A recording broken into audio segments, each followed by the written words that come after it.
Welcome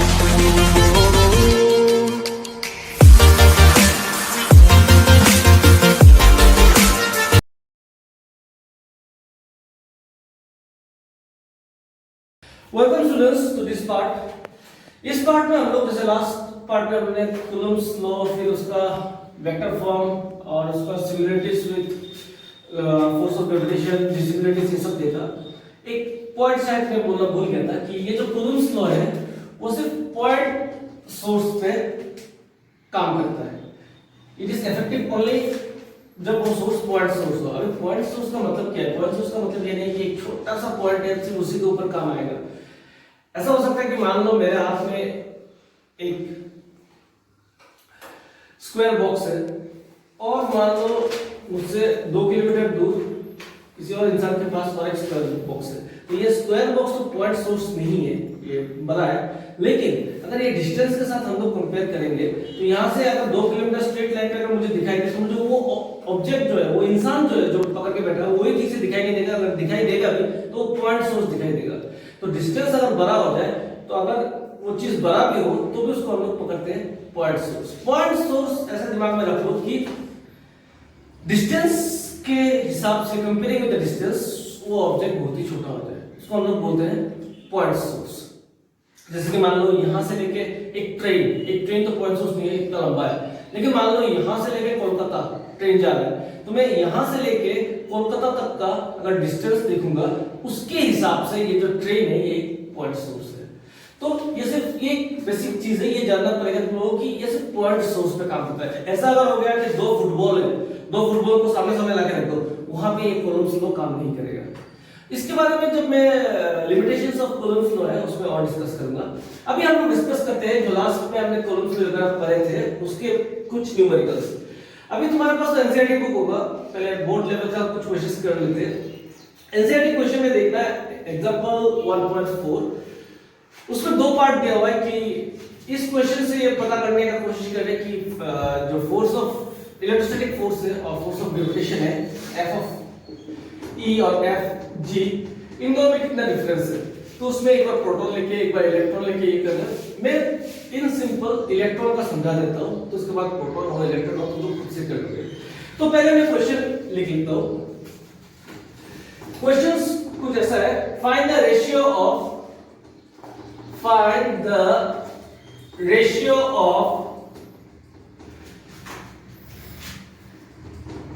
FE and FG। FE लिखूंगा तो समझ लेना इलेक्ट्रोस्टैटिक फोर्स जो कूलम्ब्स लॉ में पढ़ रहे हैं। FG लिख रहा हूं तो समझ लेना gravitational force. FG for 2 electrons placed at some distance apart, in year में तो इलेक्ट्रॉन रखा हुआ है, इन दोनों के बीच में ये इलेक्ट्रोस्टैटिक फोर्स और ग्रेविटेशनल फोर्स का हमें रेशियो निकालना है कि इन दोनों में कितना डिफरेंसेस है। तो इलेक्ट्रॉन में कितना चार्ज होता है ये तो आपको पता है शायद, 1.6 into 10 to the power minus 19 coulomb. 1.6 into 10 to the power minus 19 coulomb.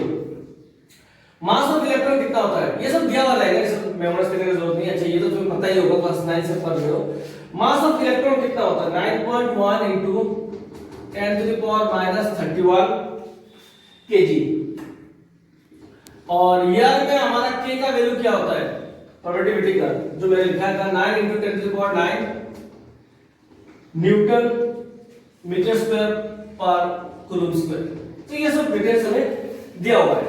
अच्छा g का वैल्यू याद अगर नहीं है तुम लोगों को तो मैं बोल देता हूं 6.69 into 10 to the power 11 minus 11 sorry newton metre square per KG square. चलो अभी निकालते हैं। अभी f of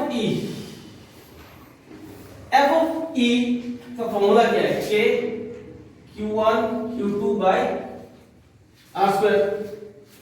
अब एक चीज देखो, 2 इलेक्ट्रॉन है, इसमें जितना चार्ज होगा इसमें भी उतना ही चार्ज होगा। तो मैं q1 q2 ना लेके दोनों का चार्ज क्यों ले लूं?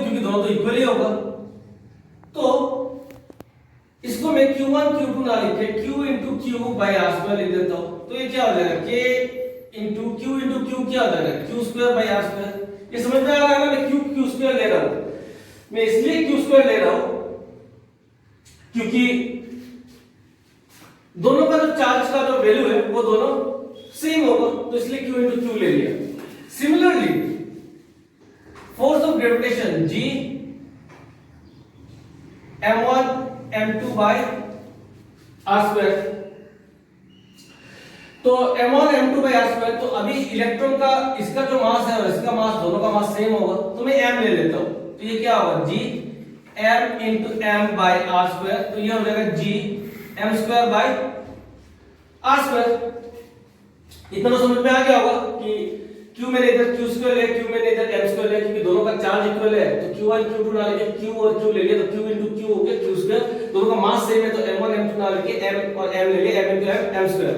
अब इन दोनों का रेशियो निकालना है, तो अगर मैं रेशियो निकालूंगा Fe by Fg, तो क्या आएगा, इसका रेशियो आई थिंक कुछ ऐसा आएगा कि K Q square by R square by G m square by r square, तो ये r square कट जाएगा, तो इधर बचेगा K Q square by G m square।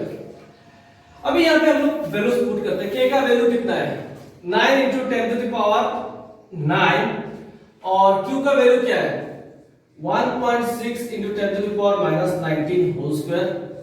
G का वैल्यू कितना है 6.69 into 10 to the power minus 11, और m कितना है 9.1 into 10 to the power minus 31 whole square। इसको अगर सॉल्व करोगे तुम लोग, तो इसका जो आंसर है कम से कम 10 to the power 42 ऐसा आएगा। दैट मींस समझ रहे हो 1 के बाद 42 zeros। इलेक्ट्रोस्टैटिक फोर्स और फोर्स ऑफ ग्रेविटेशन के बीच में जो डिफरेंस है, जो रेशियो है, वो 10 to the power 42 के टर्म में आता है, यानी कि ये जो फोर्स ऑफ ग्रेविटेशन है उससे जो इलेक्ट्रोस्टैटिक फोर्स है वो बहुत ज्यादा है, बहुत ज्यादा, 42 zeros 1 के बाद, समझ रहे हो कितना ज्यादा, इतना ज्यादा है। तो जस्ट ये पार्ट जो मैंने किया, इसके बाद तुम ये सेम कॉन्सेप्ट यूज कर सकते हो तुम्हारे वो एग्जांपल 1.4 के लिए। अगर उसमें कुछ डिफिकल्टीज हो तो कमेंट सेक्शन में कमेंट करना, या फिर जो स्टूडेंट्स हमारे ग्रुप में है वो मैसेज कर सकते हैं ग्रुप में। ओके, अभी करते हैं और एक क्वेश्चन, नेक्स्ट क्वेश्चन, कि मान लो एक चार्ज Q, ये ड्रॉप कर दे रहा हूं मैं,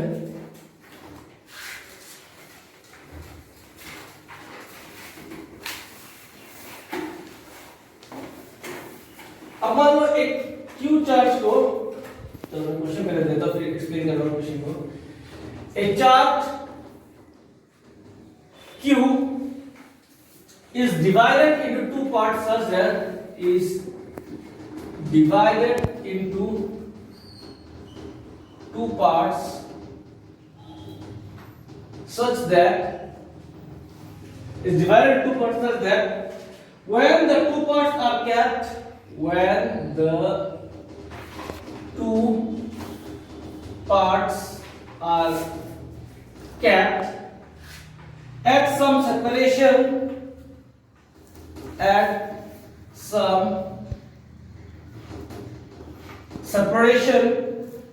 the Fg is maximum. So find charge on each part.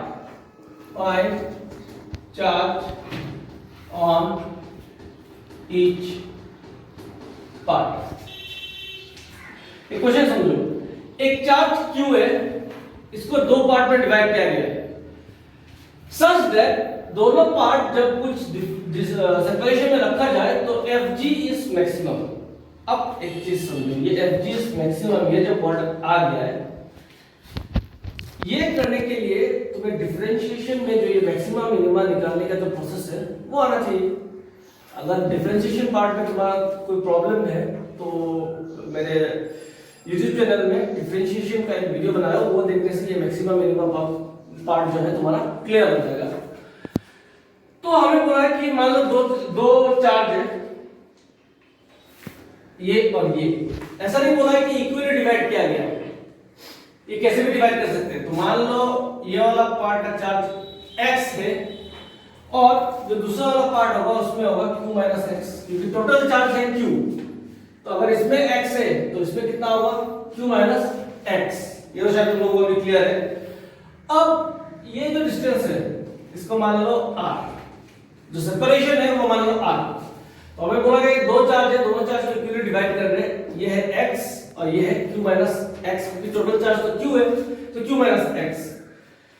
अभी हम लोग फोर्स का जो फॉर्मूला कूलम्ब्स लॉ यूज करते हैं वो आएगा k, q1 कितना है यहाँ पे x, q2 कितना है q minus x by r square.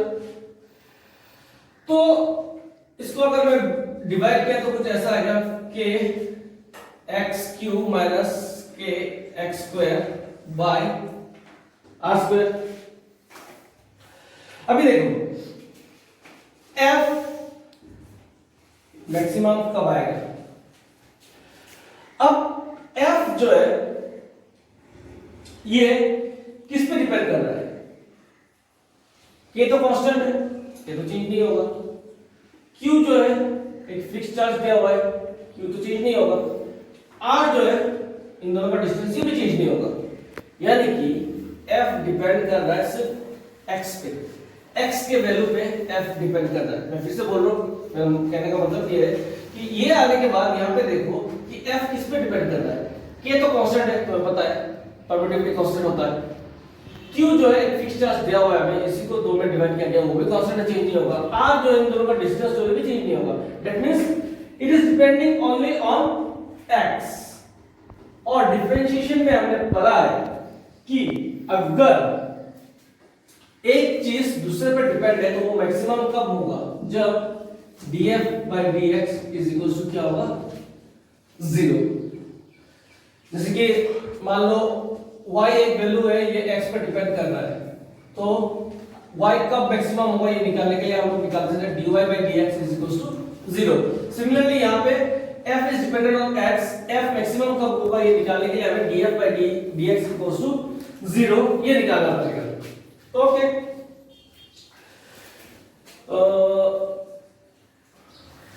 इसको अगर मैं ब्रेक करूं तो ऐसा कुछ आएगा k x cube by r square minus k x square by r square.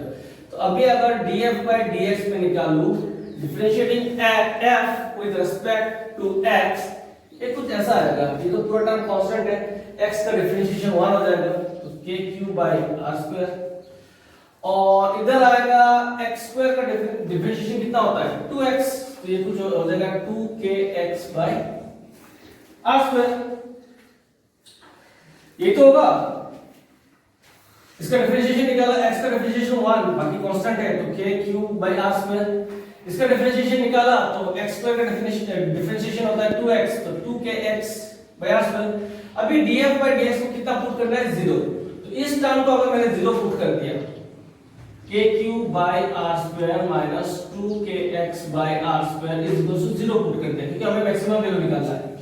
तो यहाँ पे एलसीएम अगर लूंगा मैं minus 2kx by r square is equal to 0, यहाँ पे लिख लो, तो आर स्क्वायर उधर जाने से क्या हो जाएगा k cube minus 2kx is equal to 0।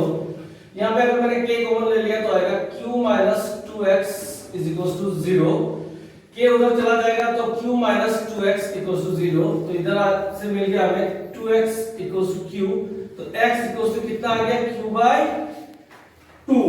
यानी चार्जेस जो डिवाइड है वो डिवाइड है इक्वली दो पार्ट में, q बाय 2 और इधर भी q बाय 2। तो समझ में आया कैसे हम लोगों ने निकाला। तो ये चीज ध्यान में रख लो कि fg मैक्सिमम तभी होता है जब दो चार्ज को हम लोग इक्वल पार्ट में डिवाइड कर देते हैं, तभी जाके ये मैक्सिमम होता है। ओके स्टूडेंट्स, नाउ हम देखते हैं कि ये जो कॉलम्स को हमने पढ़ा है उसका लिमिटेशंस क्या क्या है। तो पहला लिमिटेशंस जो मैंने आप लोगों को बताया है उससे आपको समझ में आ गया होगा कि मैंने बोला ये पॉइंट सोर्स पे सिर्फ काम करता है। दो चार्ज अगर आमने सामने रख दो तो पॉइंट सोर्स सोर्स में हुआ तो वहां पे वो काम नहीं करेगा। हाँ, उसको अगर बहुत डिस्टेंस पे ले जाओ तो it will act as a point source. तो पहला पॉइंट तो ये है कि valid only on point source. Point source पे फिर सिर्फ वैलिड है। दूसरा वाला कि ये कूलम्स लॉ हम तभी अप्लाई कर सकते हैं जब दोनों चार्जेस रेस्ट पे हो। दोनों चार्जेस रेस्ट पे हो तभी हम ये कूलम्स लॉ अप्लाई कर सकते हैं। अगर दोनों चार्जेस मोशन में हो तब हम इसको अप्लाई नहीं कर सकते। बट अगर एक चार्ज मोशन में है और एक रेस्ट में है, एक रेस्ट में है और एक मोशन में है, तब भी हम इसको अप्लाई कर सकते हैं। तो this are the limitations of Coulomb's law. अभी हम जो पढ़ेंगे वो एक बहुत इंपॉर्टेंट टॉपिक है और बहुत इंटरेस्टिंग भी है, जो है principle of superposition. Principle of superposition